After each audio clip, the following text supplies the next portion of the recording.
नमामि विघ्ने स्वरपादपङ्कजम् ध्येयं सदा परभृवनमभीष्टदोहम् तीर्थं सदा पदं गुरुतं शरण्यम् धीर्जातिहं प्रणतता लभदाभ्यपोतम् वन्दे महापुरुषते चरणारविन्दम्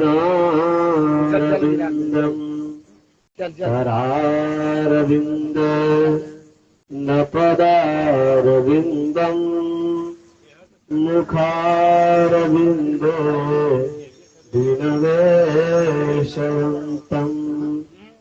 बतशपत्र शपुटे शयानम् बालं मुकुन्दम् मनसा स्मरामि गङ्गातरङ्गरमणि यजता कलापम् गौरी निरन्तरविभो श्रुतिरामभागम् नारायणः प्रियमणं गमदापहारम् वाराणसीपुरपतिं भज विश्वनाथम् मनोजवम् ऋतुतेर्यवेदम् जितेन्द्रियं धीमतां वरिष्ठम् वातात्मजं वा नरयोत्तमोखम् श्रीरामदूतं शरणं प्रपद्ये लोकाभिरामम् रणङ्गधीरम् राजीवनेत्रम् रघुवंशनाथम् कारुण्यरूपम् करुणाकरन्तम् श्रीरामचन्द्रम् शरणं प्रपद्ये रामाय रामभद्राय रामचन्द्राय वेधसे रघुनाथाय नाथाय श्रीसीताया पतये नमः।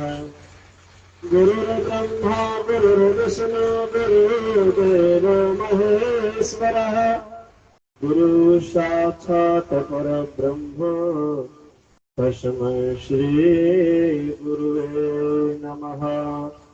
अखण्डमण्डलाकारं व्यापकं येन चराचरं तत्पदं दर्शितं येन तस्मै श्री गुरुवे नमः।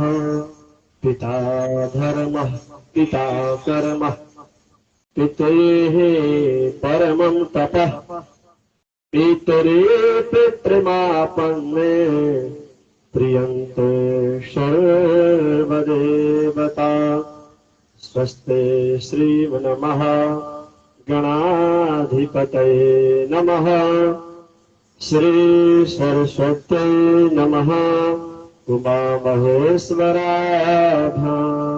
नमः। प्रेम से बोलिए भागवत भगवान की जय। बाल कृष्ण भगवान की जय।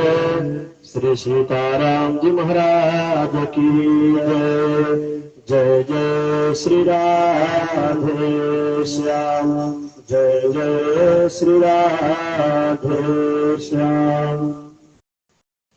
परम सौंदर्य माधुर लावण सुधा सिंधु परम रससार सरोवर समुद्भव आनंद कंद नंद नंदन भगवान सच्चिदानंद गोकुल नंदन ब्रजनंदन नित्य किशोरी श्री राधा जी की आह्लादनी शक्ति परम आराध्य परमेश्वर अखिलेश्वर जगदीश्वर जगत नियंता भगवान कृष्ण की वांगमयी प्रतिमूर्ति श्रीमद्भागवत महापुराण सप्ताह कथा ज्ञान यज्ञ के द्वितीय दिवस चतुर्थ दिवस की संध्या वेला में हम लोग श्रीमद्भागवत महापुराण ज्ञान गंगा में डुबकी लगाने के लिए समुपस्थित हैं। ज्ञान गंगा में डुबकी लगाने के पूर्व आइए इस यज्ञ के आयोजक परम श्रद्धेय आदरणीय अशोक उपाध्याय जी एवं उनके सुपुत्रगण तथा इस कार्यक्रम का सूत्राधार देने में विशेष अपना सहयोग प्रदान करने वाले ज्येष्ठ भ्राता श्री प्रकाश दुबे भैया जी जो ग्राम मवैया के निवासी हैं। इस यज्ञ के आचार्य परम श्रद्धेय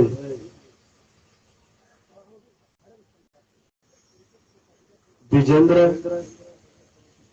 दुबे जी जो बहुत ही अच्छे विद्वान की श्रेणी में माने जाते हैं और को नहीं जानत है जग में कपि संकट मोचन नाम तिहारो। ये चरणादिगढ़ पूर्व जिसका नाम चरणादिगढ़ जाना जाता था, ऐसे चुनार नगर में वर्तमान समय में निवास करने वाले आचार्य विजेंद्र जी ज्येष्ठ भ्राता हमारे परम श्रद्धेय आदरणीय हर्षु ब्रह्म के उपासक आदरणीय नगीना चौबे जी एवं वाद्य यंत्र को सहयोग पहुंचाने के लिए आए हुए हमारे सरस्वती के वरद पुत्र बहुत प्यारे भ्राता विकास तिवारी जी और इस कथा का सजीव प्रसारण करने में अपना अमूल्य सहयोग प्रदान कर रहे शशि पांडे जी एवं समुपस्थित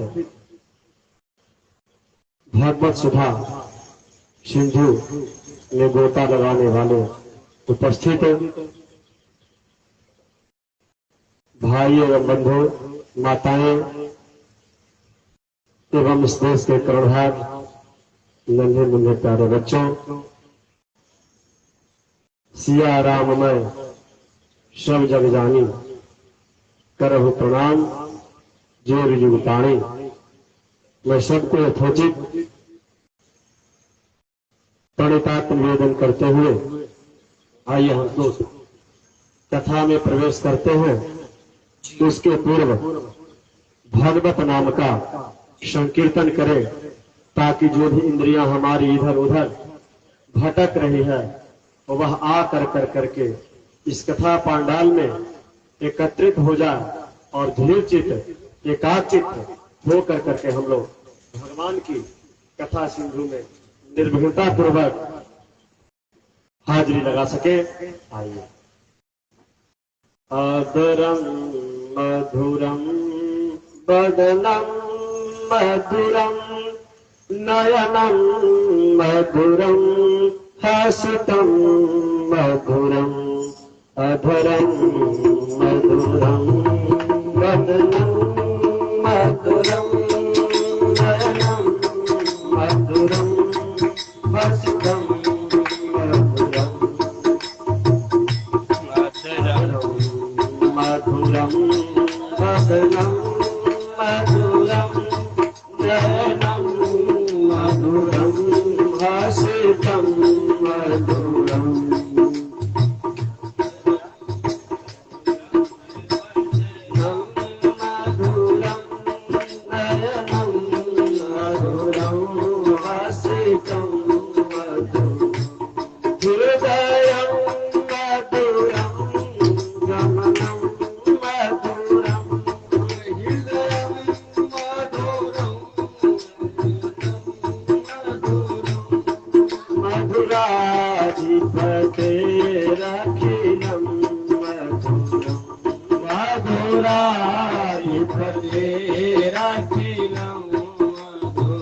श्री बालकृष्ण भगवान की जय। श्रीमद् भागवत महापुराण की जय। श्रीमद् भागवत कथा ज्ञान यज्ञ की जय। श्रीमद् भागवत कथा ज्ञान यज्ञ की जय। माता विंध्यवासिनी की जय। नमः पार्वती पतये हर हर जय जय श्री राधे श्याम।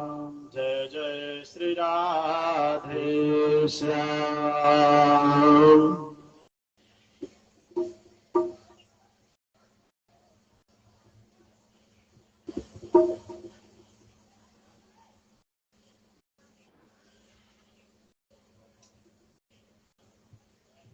राजा परीक्षित कहते हैं कि हे ब्राह्मण, ब्राह्मण चोदिता ब्राह्मण गुणाखेण गुणस्य च यस्म यस्म यथा प्राह नादो नारदो देव दर्शनः। ब्रह्मा जी कहते हैं कि ब्रह्मा द्वारा प्रेरित नारद जिनके लिए श्रीमद् भागवत का उपदेश किया, किसके लिए उपदेश नारद जी श्रीमद् भागवत का किए, उसके विषय में हमें बतलाइए और लोगों को इस जगत का मंगल करने वाली भगवान की कथा का यश क्या है, इसके विषय में मैं जानना चाहता हूं। काले नानित गिरेण भगवान विसदे हरि। अथवा किस कारण बस यह काम आदि से है जो ईश्वर है वह भी जीव के समान आज्ञा लेकर इस भूमंडल पर उतार लेता है। क्या कारण भगवान को इस धराधाम पे आना पड़ता है और काल लेकिन है, फिर भी इस काल का क्या आयु है, क्या प्रमाण है, और ब्रह्मांड के बाहर यह लय होता है, प्रलय होता है, तो कहां जाकर यह समाहित हो जाता है, इसके विषय में हमें बतलाइए। ततो हरिदेव तुम पर पांडाय महामुने। सूत जी कहते हैं कि ये सहगत राजा के प्रश्नों को सुनकर सुखदेव जी बड़े प्रसन्न हुए और श्रीमद् भागवत के इन सब प्रश्नों के विषय में उत्तर देने के निर्धत होते हैं और बतलाते हैं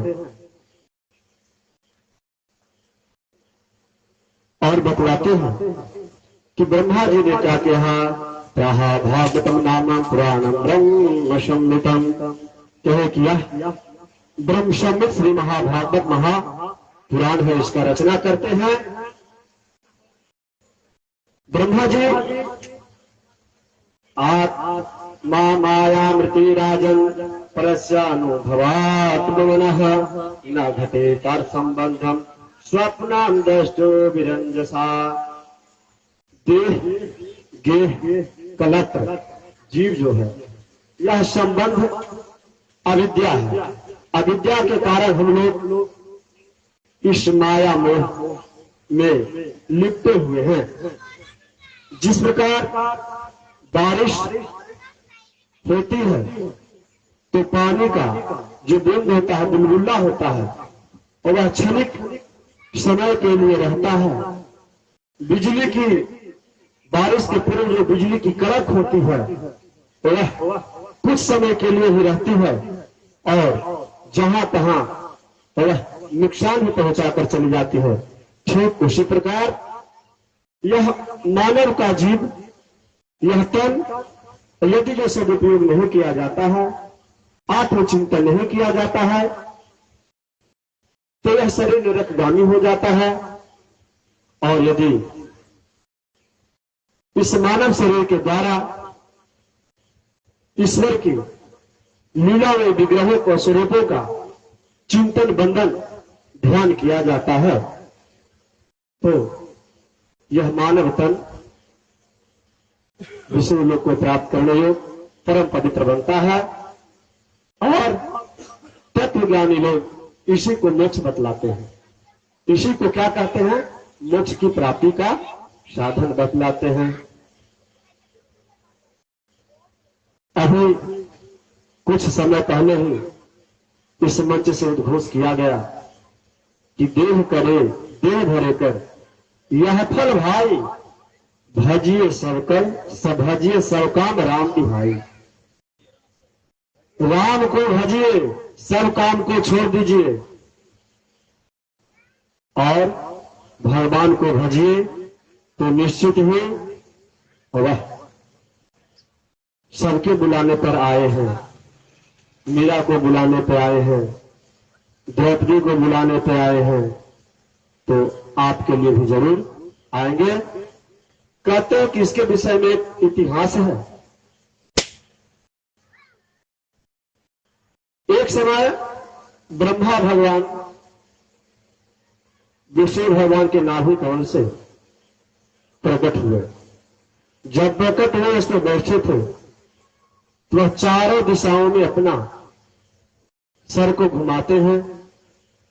सर को घुमाते हैं तो चारों दिशाओं में उनको किसी का दर्शन नहीं होता है, कोई दिखाई नहीं देता है। जल ही जल, हर ओर जल ही दिखाई देता है।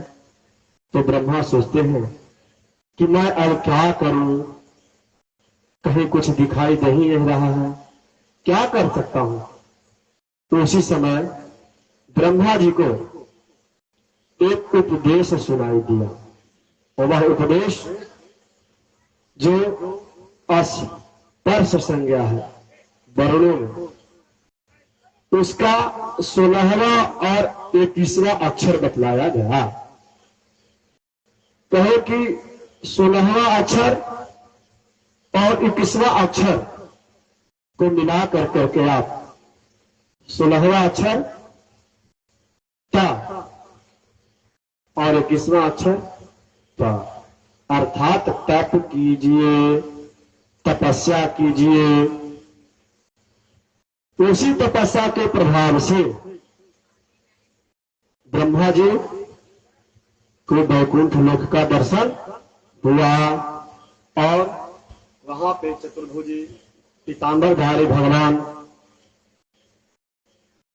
मां भगवती जगत जननी लक्ष्मी के साथ विराजमान है। उसी समय ब्रह्मा ने वर मांगा। किनसे? नारायण से। नारायण से वर मांगा कि प्रभु मुझे सृष्टि का ज्ञान नहीं है, तो मैं सृष्टि का कैसे रचना करूं, इसके विषय में हमको उपदेश दीजिए या आज्ञा प्रदान करें, तो मैं सृष्टि का रचना करूंगा। तब ब्रह्मा को नारायण ने, भगवान विष्णु ने चतुश्लोकी भागवत का उपदेश दिया। अहमेवा समे बाग्रे नान्यद यत् सदत्सरम् पश्चादहं यदेतच्च यो वशिष्यते शोषम्यहम् त्रितर्थे यत् प्रतीयते न प्रतीयते चात्मनि तद्विधात्मनो मायम् यथा भासो यथा तमः यथा माहन्ति भूतानि भूतेषु च वैश्वनो तदिष्टान्य प्रविष्टानि तथा तेषु न तेष्वहम् एतमादेव जिज्ञासम् तत् जिज्ञासनात्मनः अन्वयतिरेकाभ्याम् यत्सात् सर्वतो सर्वदा। कहे सृष्टि की आदि में केवल मैं ही था। अन्वय और व्यतिरेक के विषय में हमने चर्चा किया था कि अन्वय क्या है और व्यतिरेक क्या है। तो कहे कि सृष्टि के पहले केवल मैं ही था, ऐसा नारायण जी ब्रह्मा जी को बतलाए। आत्म तत्व के जिज्ञासु पुरुष जो है उनको यही जानना चाहिए। सुखदेव जी कहते हैं कि हे राजन, यह कहकर भगवान अंतर ध्यान हो गए। चतुश्लोकी भागवत का उपदेश ब्रह्मा जी को देने के बाद नारायण अंतर ध्यान हो जाते हैं और भगवान के प्रणाम कर करके भागवत के प्रभाव से पूर्वक ब्रह्मा जी सृष्टि की रचना प्रारंभ करते हैं। इसी बीच नारद जी आकर पिता की सेवा से संतुष्ट किया। ब्रह्मा को प्रश्न देकर नारद जी ने उनसे वह प्रश्न पूछा जो हमसे पूछ रहे हैं। ब्रह्मा ने नारद को भागवत का उपदेश दिया। देखिए भागवत कैसे आई। ब्रह्मा जी ने 4 श्लोकों में नारद जी को उपदेश दिया। 4 श्लोकों में नारायण ने 4 श्लोकों में ब्रह्मा जी को उपदेश दिया। ब्रह्मा जी ने नारद जी को दिया और नारद के सभी संदेह निवृत्त हो गए। नारद जी ने वही उपदेश सरस्वती नदी के तट पर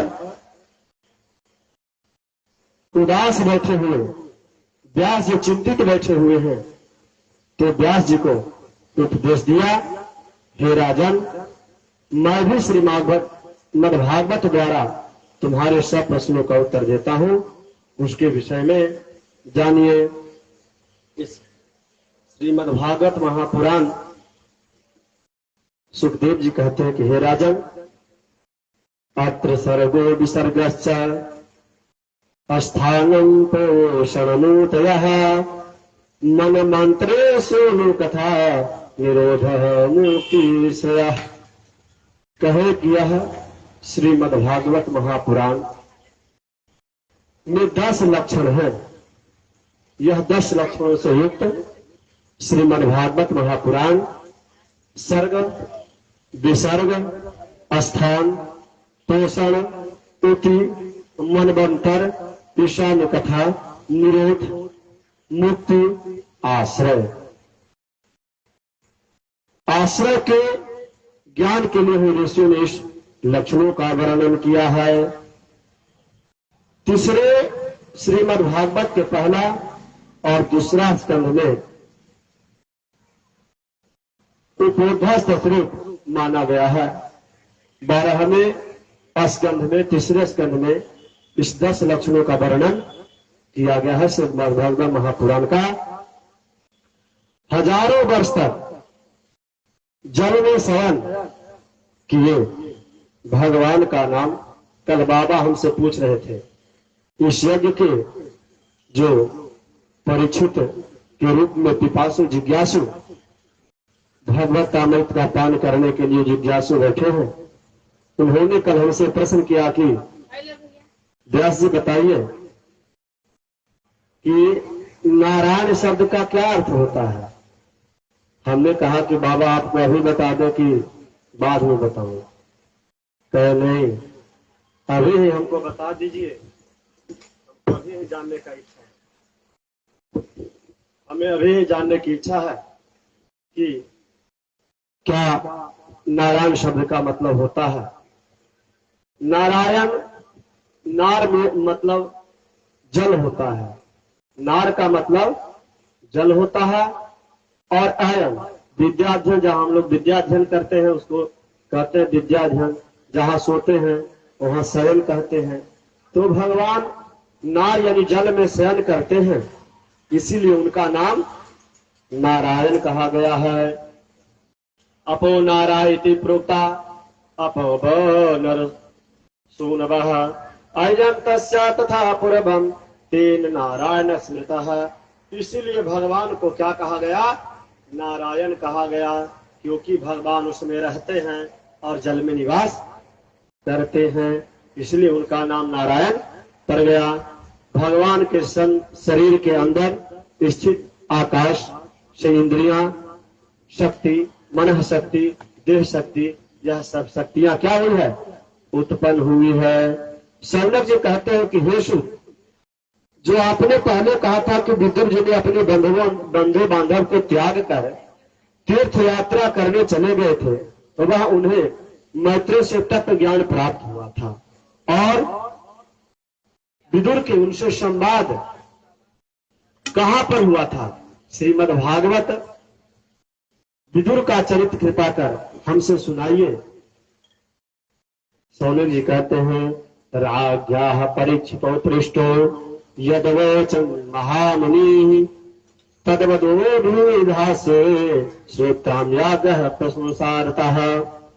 प्रश्न अनुसार कहते हैं कि सुनो, राजा परीक्षित के प्रश्न के पर सुखदेव जी ने जो बतलाया, जैसा कहा वह प्रसंग मैं आपको बतला रहा हूं। सुखदेव जी कहते हैं कि हे राजन, पुराण संबंधी बहुत से प्रश्न पूछे हैं। सब प्रश्न विदुर जी ने मैत्रेय जी से पूछे थे।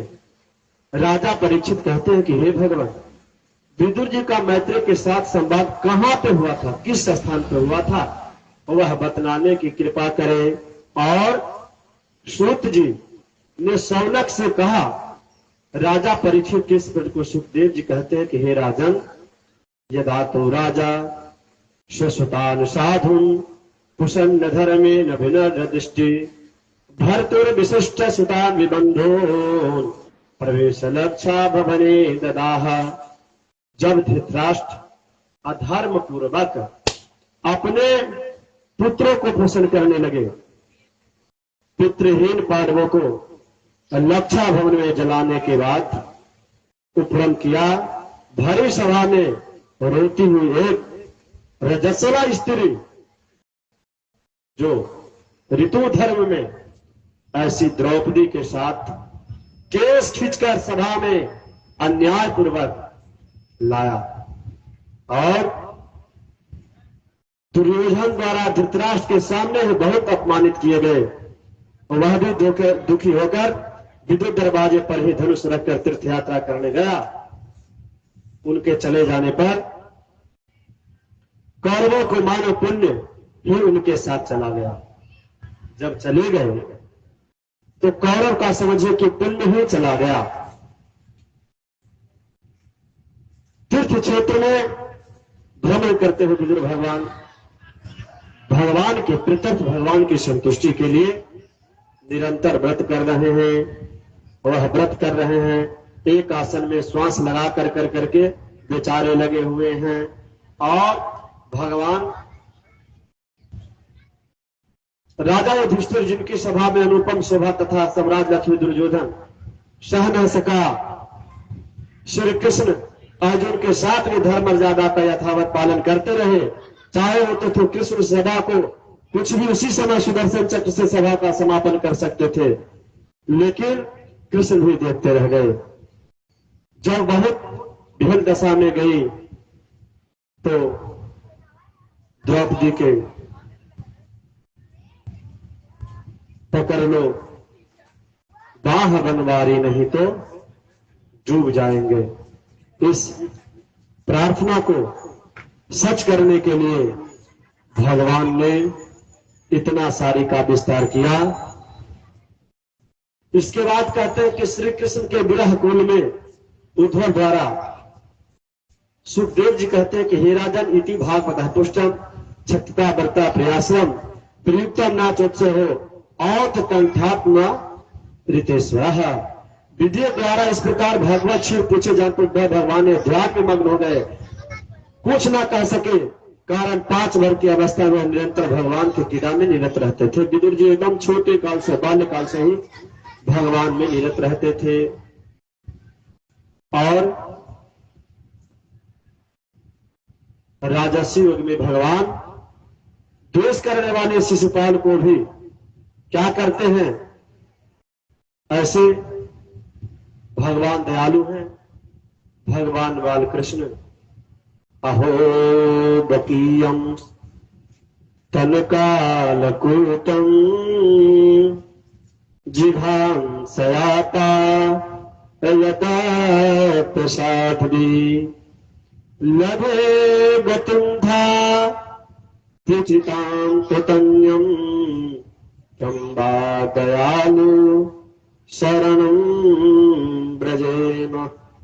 अहो बकीयम संकालकूटम, ऐसे दयालु परमपिता परमेश्वर जगदीश्वर भगवान नियंता बालकृष्ण है कि पूतना जिसने अपने स्तन में विष लगा करके हलाहल विष लगाकर भगवान कृष्ण को मारने के लिए उस शेषावस्था में अबोध बालक के रूप में मारने के लिए पहुंच जाते हैं,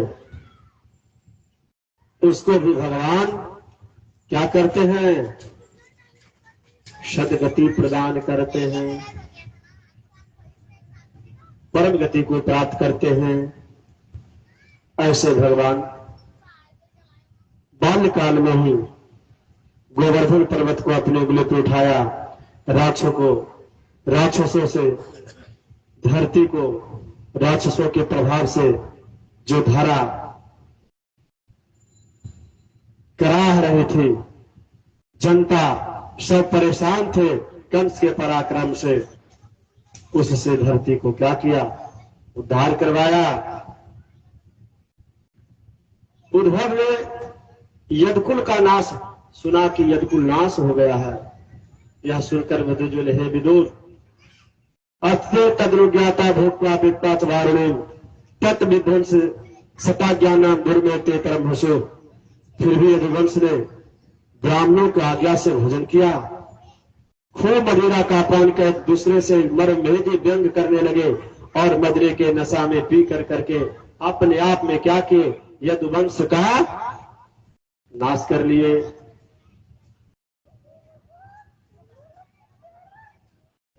भगवान को प्रणाम कर एक तरफ बैठ गए।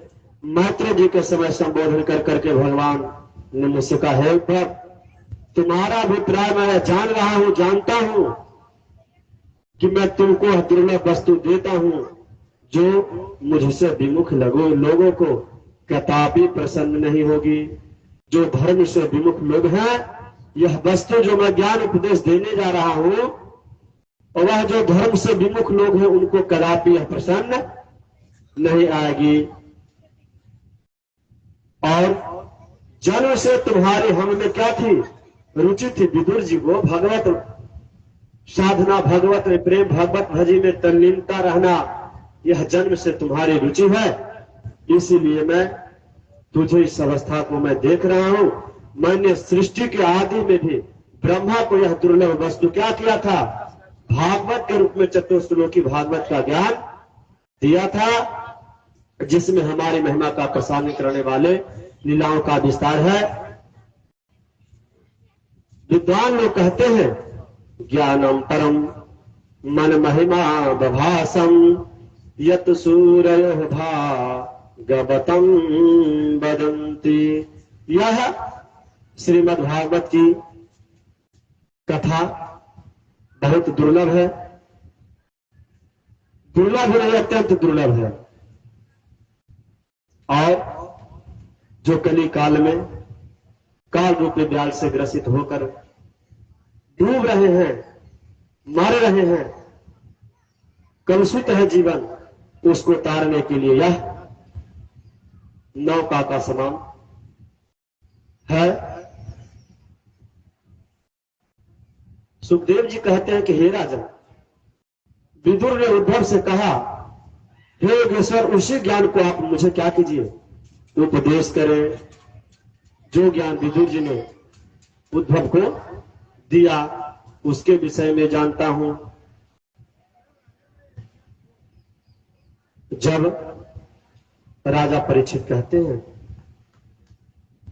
सब संपूर्ण यदकुल का नाश हो गया, तब उद्धव जी बच कैसे गए? उद्धव जी भी ज्यादा बलशाली थे। पूरा सब सृष्टि का नाश हो गया, पूरा यदकुल समाप्त हो गया, तो उद्धव जी किस प्रकार बच गए? इसके विषय में हमको बताइए। कहते हैं कि भगवान सोचे कि मैं इस धरा धाम को छोड़कर जा रहा हूं, और यदि जो मैं इसको अपने संग लेकर के चल जाता हूं, तो यह धरा धाम पर इस धर्म का प्रचार कैसे होगा? कौन जानेगा कि भगवान क्या है, भगवान की सामर्थ्य क्या है, और भगवान कहते किसे, इसके विषय में लोग कैसे जानेगा। ऐसा विचार किया। भगवान का अंतर्धान सुनकर विदुर होने लगे और यमुना तट पर चलकर धीरे धीरे कुछ ही दूर द्वार जा पहुंचे, जहां पर मैत्रेय जी विराजमान है, स्थित है। यत्ता मित्रासुते मुनेः,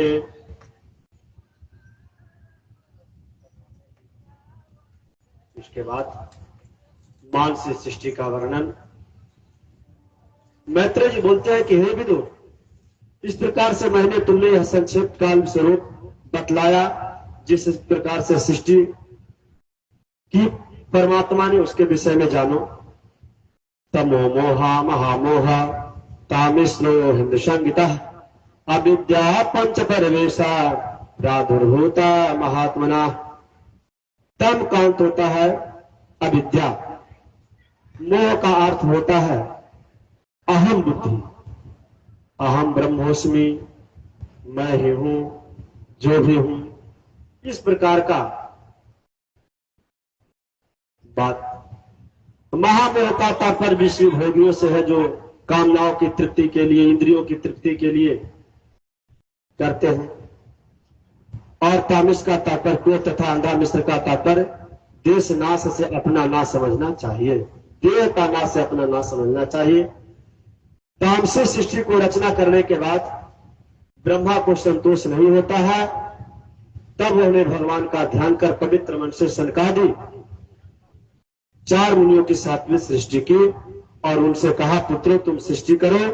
उन्हीं की सृष्टि के कारण करना स्वीकार नहीं किया, उन्होंने सृष्टि स्वीकार नहीं किया, क्योंकि निवृत्ति मार्ग में निरंतर होने के कारण झुकाव मोक्ष की ओर था और अपनी आज्ञा का उल्लंघन से ब्रह्मा का असह क्रोध हुआ। जब सनक को लोगों से कहे कि आप लोग सृष्टि का क्रम को आगे बढ़ाइए, तो कहे कि हम नहीं, सृष्टि का हम रचना नहीं कर सकते हैं। इसीलिए ब्रह्मा जी को क्रोध हो गया और क्रोध से उनके भूमध्य से एक बालक के रूप में प्रकट हुआ। तो वह रो रो कर बोला, ब्रह्मा जी के क्रोध से एक बालक पैदा हुआ और रोकर बोला, पिताजी आप हमारे नाम और स्थानों का निर्माण करें। मैं कहां रहूं, किस जगह रहूं और मेरा नाम क्या है, मेरा नाम क्या है, इसके विषय में बतलाइए। ब्रह्मा ने उसका नाम रुद्र रखते हैं। रुद्र प्रजापति सृजवेस्ते ब्राह्मणो नोदितो महु असमर्था मित्रितोचा जनो रोग्यो न्योता। रुद्र नाम रखे। व्योम स्थान में रुद्रानी आदि स्त्रियां धोकर कहा कि रुद्र और रुद्रानी मिलकर तुम क्या करो, सृष्टि करो। रुद्र भी अपने से भयंकर सदृश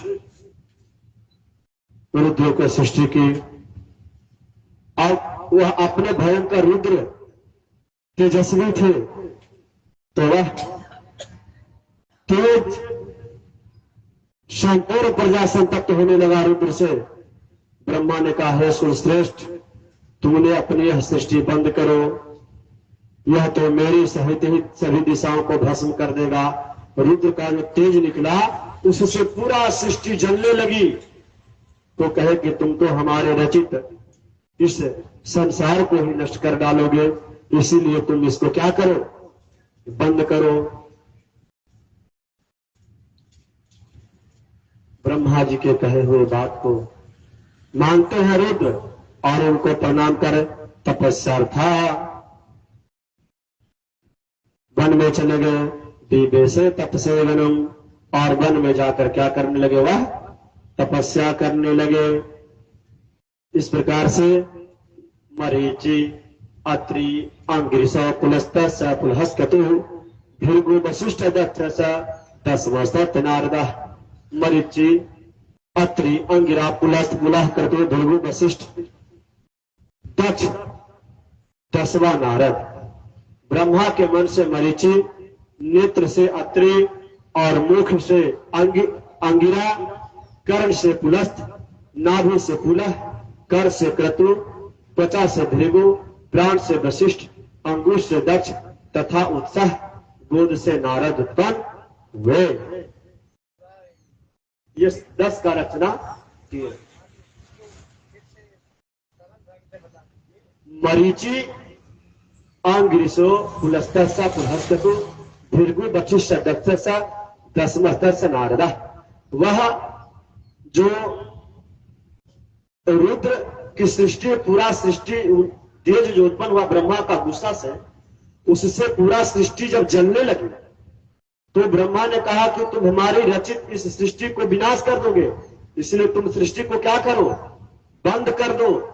पुनः ब्रह्मा जी सृष्टि का उत्पन्न करने के लिए, संचालन करने के लिए मरीचि, अत्रि, अंगिरा, पुलस्त, पुलह, क्रतु, भृगु, वशिष्ठ और नारद का उत्पन्न किए।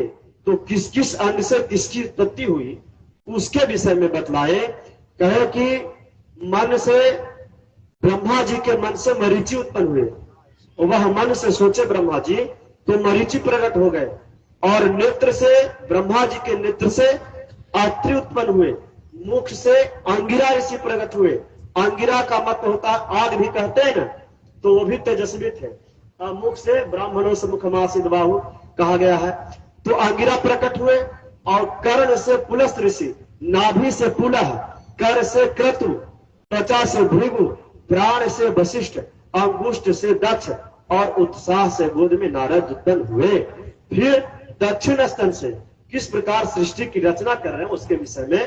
दक्षिण स्तन से धर्म, पृष्ठ से अधर्म, हृदय से काम, भ्रू से क्रोध, अधरोष्ठ से लोभ, मुख से वाणी से यानी सरस्वती, छाया से कर्दम की उत्पत्ति हुई। इस प्रकार ब्रह्मा के मन से देह और से पूर्ण जगत तथा क्षुधा, तृषा, पिपासा, लोभ, ईर्ष्या, वैर सब उत्पन्न हुआ। ब्रह्मा के मन में घोर काम वासना जागृत हुई। उन्होंने अपनी पुत्री पर मन में गलत भावना पैदा हो गया। व्यासपीठ है, मर्यादा के साथ बातों को बोलनी चाहिए। तो ऐसा सुना है कि ब्रह्मा जी को मन में अपनी पुत्री सरस्वती पे गलत भाव पैदा हो गया। मरीचि आदि पुत्रों ने फिर बैकुंठ से समझाया, कहा हे भगवान, तस्मै नमो भगवते यदम श्री नरोचिसा आत्मस्थम व्यसंजासा यह धर्मम पातुम अर्हति। जिन भगवान ने अपने तेज से 10 दिशाओं का रचना की, वह भगवान इस समय धर्म की रक्षा करें। सर से प्रणाम करते हैं। फिर भी उन्हीं से ब्रह्मा ने सृष्टि का ध्यान किया, तब उनके 4 मुख से 4 वेद प्रकट हुए, 4 उद्वेद हुए और इतिहास, पुराण, आगम, छंद, वर्णमाला, स्वर आदि उत्पन्न हुए। फिर भी सृष्टि की वृद्धि नहीं हुई। इतना उत्पन्न करने के बाद भी सृष्टि की वृद्धि नहीं हुई। तब ब्रह्मा के शर का क्या हुआ, 2 भाग विभक्त होकर मिथुन के रूप में परिणत हो गया। वह जो पुरुष था वह स्वयं मनु हुए।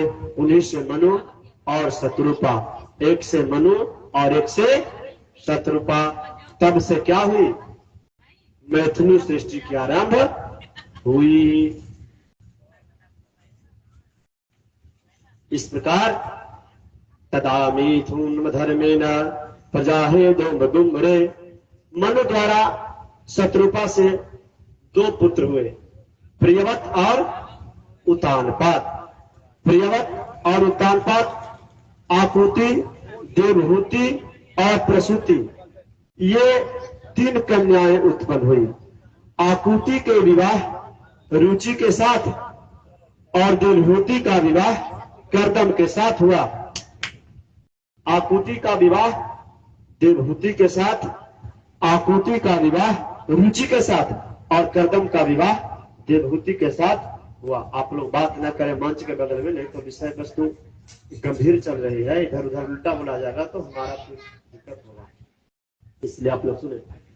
दक्ष का प्रसूति के साथ जिन्होंने सृष्टि में संपूर्ण जगत में क्या हुआ, व्याप्त है।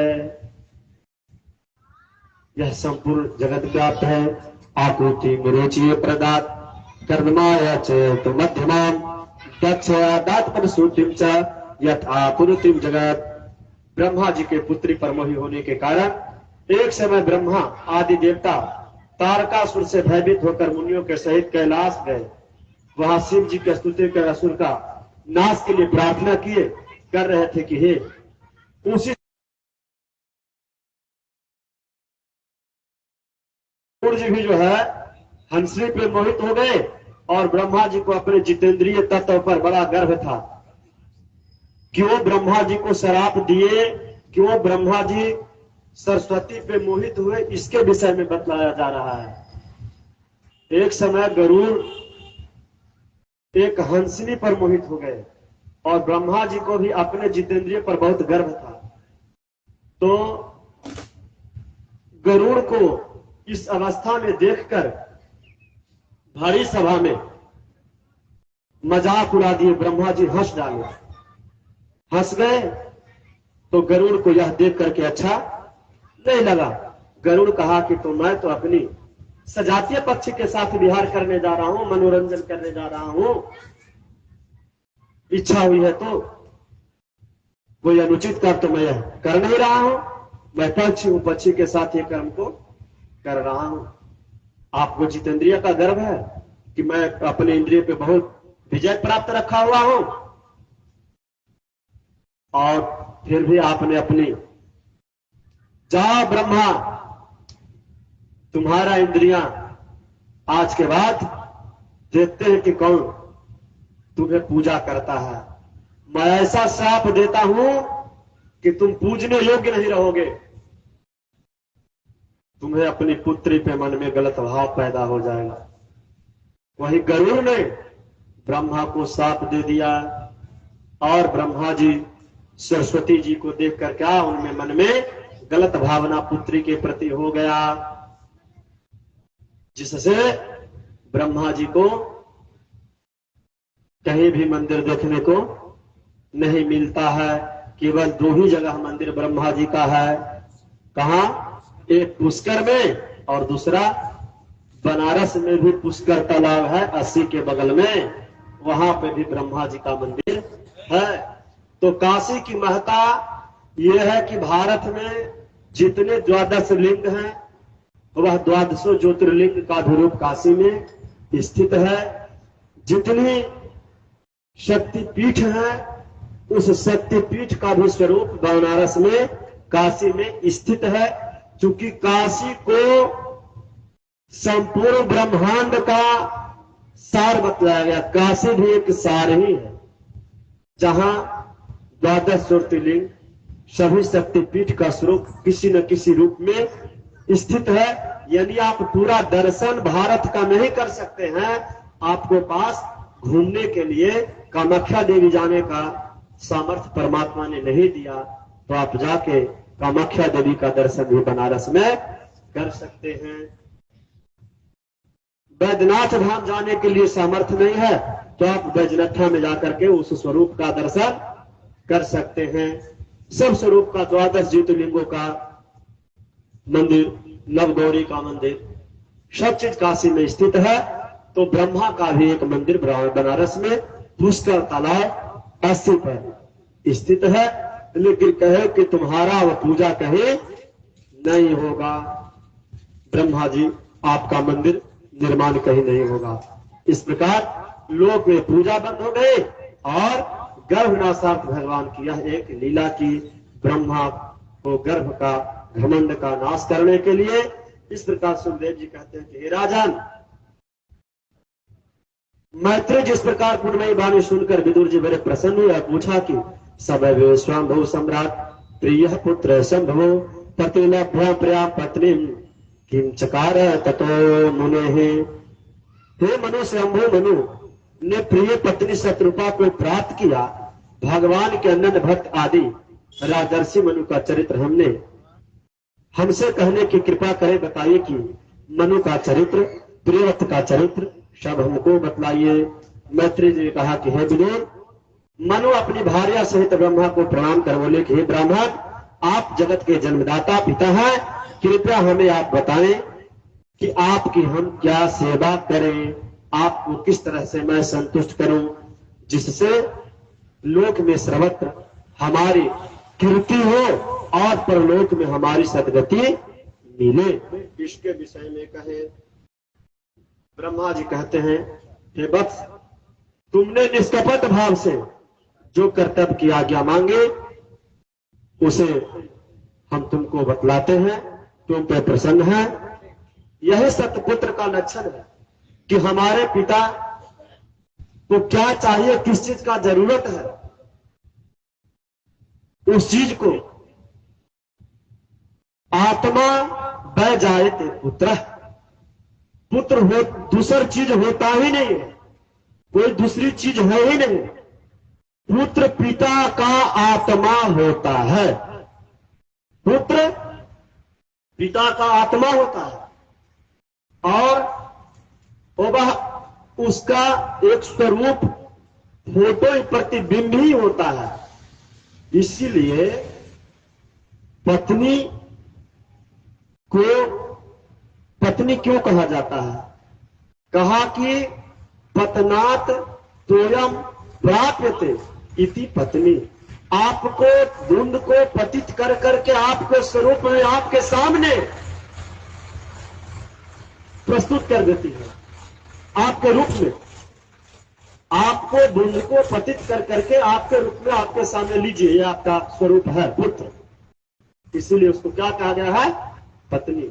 और पतनात त्रायते, जो पतन के रास्ते से पति को जाने से बचा दे वह पत्नी कहलाती है।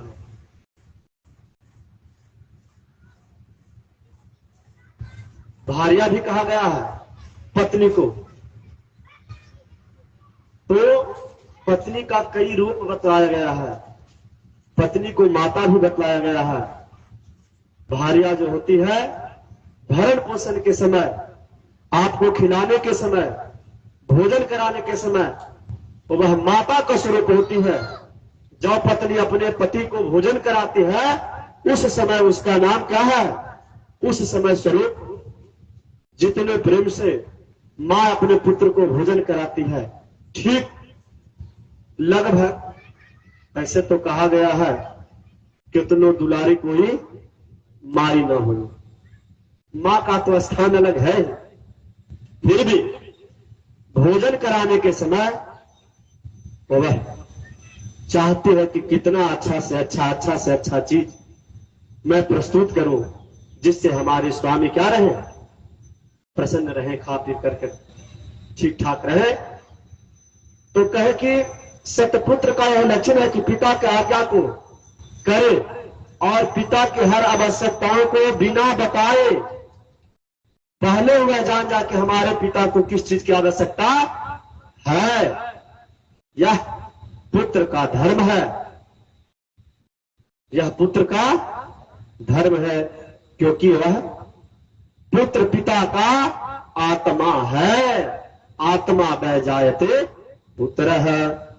अब तुम इस पत्नी के द्वारा अपने सदृश पुत्र उत्पन्न कर कर सृष्टि का क्या करो?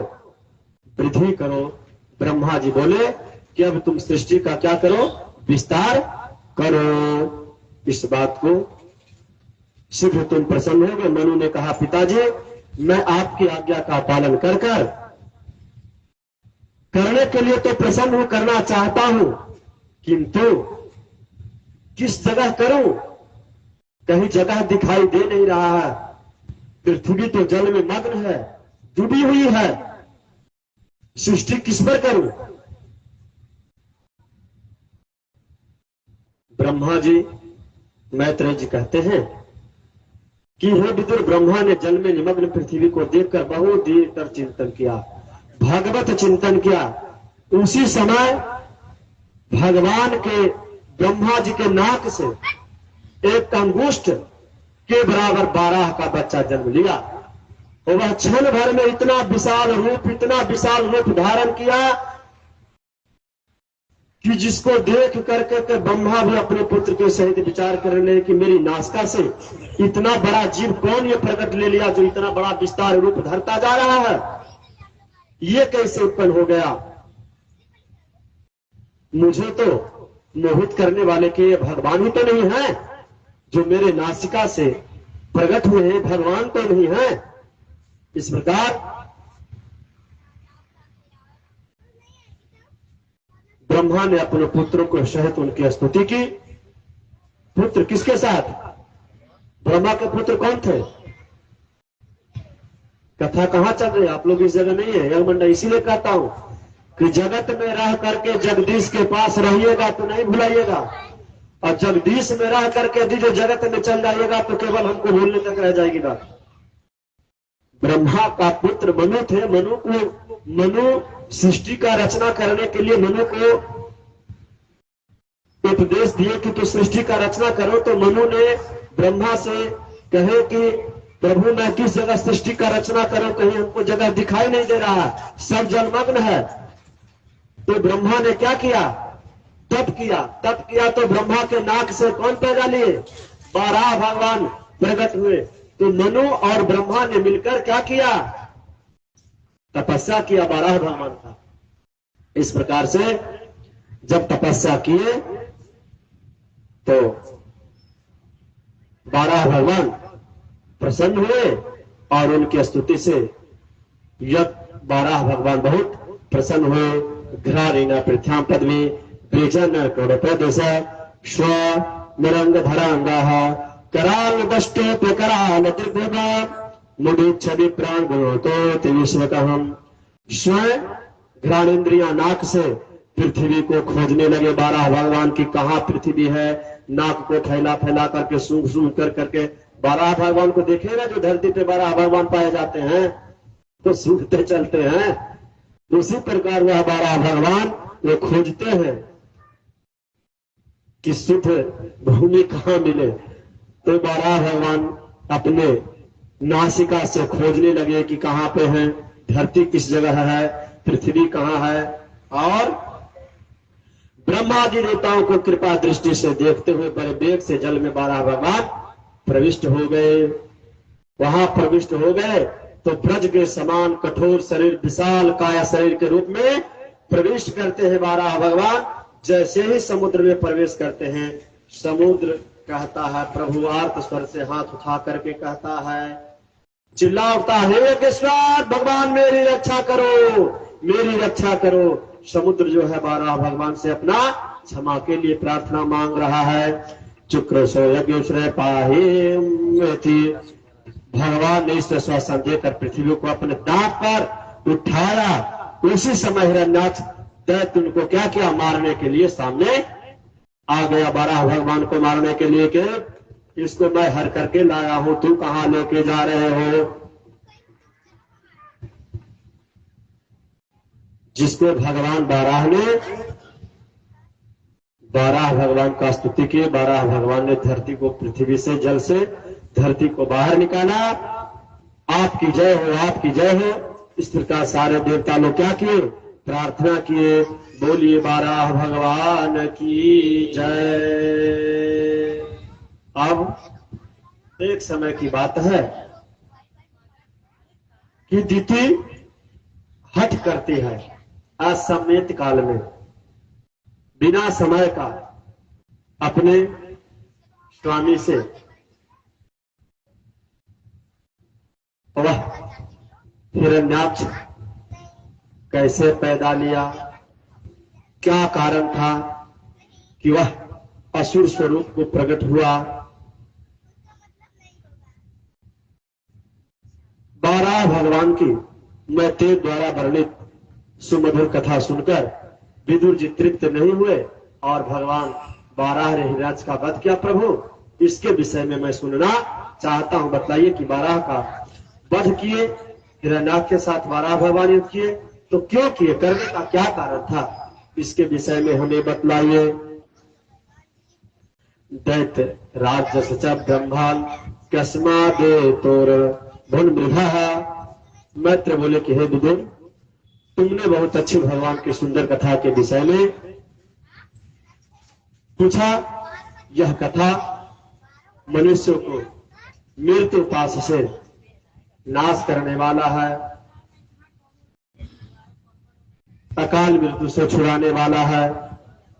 ध्रुव ने इसी कथा के प्रभाव से मृत्यु के मस्तक पर पैर रखकर क्या हुआ था, विष्णु पद को प्राप्त किया था। कश्यप सूर्यास्त के समय अग्निकुंड हवन में पूजा पाठ इत्यादि करने के लिए लगे हुए थे। बड़े मन भाव से एकाचित्त होकर कर वह पूजा कर रहे थे कश्यप जी। और उसी समय काम की तृष्णा से व्याकुल होकर करके दीति कहती है कि प्रभु, हमें पुत्र काम की इच्छा हो रही है। कश्यप ऋषि कहते हैं कि सुनो, यह समय उस कार्य के लिए नहीं है जिस कार्य के लिए तुम व्याकुल हो। कहते हैं कि नहीं प्रभु, सबको मैं पुत्रवती को देखती हूं तो हमारी आत्मा जल उठती है, हमें अभी ही पुत्र काम की इच्छा को पूर्ण कीजिए। इस प्रकार वह बहुत परेशान करती है दीति कश्यप को अपनी तृष्णा को पूर्ति के लिए। कहते हैं कि हे गृहस्थी, पत्नी पुरुष को धर्म, अर्थ और काम प्रदान करने के लिए बनी है। काम शत्रु से उसकी सरलता से रक्षा करती है, लेकिन क्या तुम हमें नरक में ले जाना चाह रही हो या ऐसा कोई पुत्र पैदा करना चाह रही हो जिससे पूरा जगत कांप उठे? ये गोधूली काल में, संध्या वेला में किए गए कर्मों से जो संतान पैदा होगा वह मलिन वृत्ति का होगा, गंदा स्वभाव का होगा, गंदा नेचर का होगा। इसलिए ऐसा काम न किया जाए। बहुत समझाते हैं कश्यप जी, दीति को बहुत समझाते हैं। आप लोग भी समझ जाइए। चत्वार मानि कर्माणि संध्यायां परिवर्जयेत्, आहारं मैथुना निद्रां स्वाध्यायं च चतुर्भुजम्। क्या क्या संध्या काल में नहीं करना चाहिए? संध्या काल में क्या क्या नहीं करना चाहिए, सब जान जाइए। आहार चत्वारि कर्माणि संध्यायां परिवर्जयेत्, आहारं मैथुनं निद्रा स्वाध्यायं च चतुर्थकम्। कभी भी गोधूली काल में संध्या के समय भोजन नहीं करना चाहिए और मैथुनी कार्य को नहीं करना चाहिए। साथ ही उस समय सोना भी नहीं चाहिए और स्वाध्याय भी नहीं करना चाहिए। गोधूली काल में हम लोग गांव में रहते थे तो कहते थे कि जो पढ़ोगे वही भुला जाएगा। हमारी नानी कहती थी कि जो पढ़े बेटा वही भुला जाएगा। इसका कारण उस समय हम नहीं जानते थे कि क्यों कहती थी। यानी हमारी नानी को भी भागवत कथा का ज्ञान जरूर था। पहले गांव के लोग आज इस संचार व्यवस्था आयोजन के बावजूद नहीं सुनना चाहते हैं, नहीं उपस्थित होना चाहते हैं। लेकिन जान जाइए कि पहले के लोग कितने अध्यात्म से जुड़े हुए होते थे। और शिक्षित महिला जानती थी, नहीं पढ़ने देती थी कभी भी। संध्या काल में नहीं पढ़ना है तो कहे कि होता क्या है, आहारो जायते व्याधि। यदि उस संध्या काल में भोजन कीजिएगा तो शरीर में क्या होगा, रोग पैदा हो जाएगा। और मैथुनो गर्भ दुष्टता, यदि जो उस समय का गर्भ रहेगा तो जो औलाद पैदा लेगा और वह निश्चित ही कुल में कलंक पैदा करने वाला होगा। एकदम गांठ बांध लीजिए। एक 100% सत्य बात है कि संध्या काल का गर्भ से उत्पन्न पुत्र या पुत्री जो भी होगी आपके कुल में कलंक लगाने वाली पैदा लेगी। इसीलिए सावधान। हमारा यह हिंदू धर्म का यद वैष्णव नाम धनम, यह वैष्णवों का धर्म श्रीमद् भागवत महापुराण इतिहास है, भूगोल है, नागरिक है, विज्ञान है। विज्ञान में केमिस्ट्री है, फिजिक्स है, सब कुछ इस ग्रंथ में समाहित है। कुछ भी बाकी नहीं है। नागरिक कैसे है, राष्ट्र को संचालन करने के लिए हमारा किस प्रकार का संबंध होना चाहिए, तो कृष्ण से सीखिए। खुद कालिया नाग को दमन कर कर करके सब ग्वाल बाल को बचाते हैं। अक्कासुर बक्कासुर सबको वध करते हैं। वह नागरिक शास्त्र है कि राजा को अपनी प्रजा की रक्षा करने के लिए खुद कितना भी कष्ट उठाना पड़े तो वह कष्ट को सहन करे। यह नागरिक शास्त्र है। यह विज्ञान है कि कब हम खाएंगे तो कब हमारे शरीर में वह अन्न का रस लगेगा या नहीं लगेगा। दिन में क्या खाना चाहिए, रात में क्या भोजन करना चाहिए, ये सब बतलाया गया है इस ग्रंथ में। तो यह विज्ञान है। तो कहे कि संध्या काल में किया गया भोजन आदि व्याधि को प्राप्त कराता है और दुष्टता होता है। निर्द्याम हस्तो लक्ष्मी, यदि जो उस समय सोते हैं तो जो घर में प्राप्त लक्ष्मी है, स्थिर लक्ष्मी है, वह भी रुष्ट होकर के घर से चली जाएगी। बोलिए भागवत भगवान की जय। लक्ष्मी जी की प्रसन्नता के लिए नारायण भगवान का उपासना जरूर कीजिए, तभी लक्ष्मी जी आकर के घर में विराजमान होगी।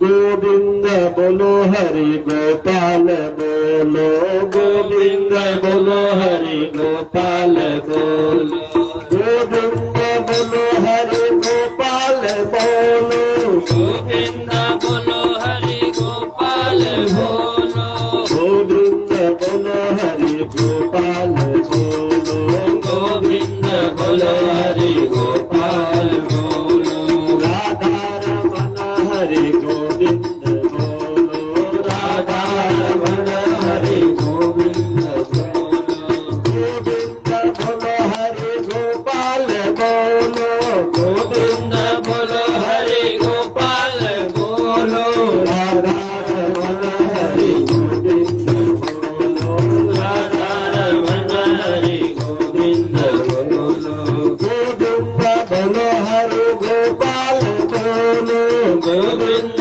बोलो हरि गोपाल बोलो, राधा रमन हरि गोविंद बोलो, राधा रमन हरि गोविंद बोलो। गोविंद जय जय गोपाल जय जय, गोविंद जय जय गोपाल जय जय, राधा रमन हरि गोविंद जय जय, राधा रमन हरि गोविंद जय जय। गंगा की जय जय, जमुना की जय जय, गंगा की जय जय, जमुना की जय जय, गंगा की जय जय, जमुना की जय जय, गंगा की जय जय, जमुना की जय जय। त्रिवेणी और संगम की जय जय, त्रिवेणी और संगम की जय जय। गोविंद बोलो हरि गोपाल बोलो, गोविंद बोलो हरि गोपाल बोलो, गोविंद बोलो हरि गोपाल बोलो, गोविंद बोलो हरि गोपाल बोलो, राधा रमन हरि गोविंद बोलो, राधा रमन हरि गोविंद बोलो, गोविंद बोलो हरि गोपाल बोलो, गोविंद बोलो हरि गोपाल बोलो, राधा रमन हरि गोविंद बोलो, राधा रमन हरि गोविंद बोलो। बोलिए राधा कृष्ण चंद्र की जय।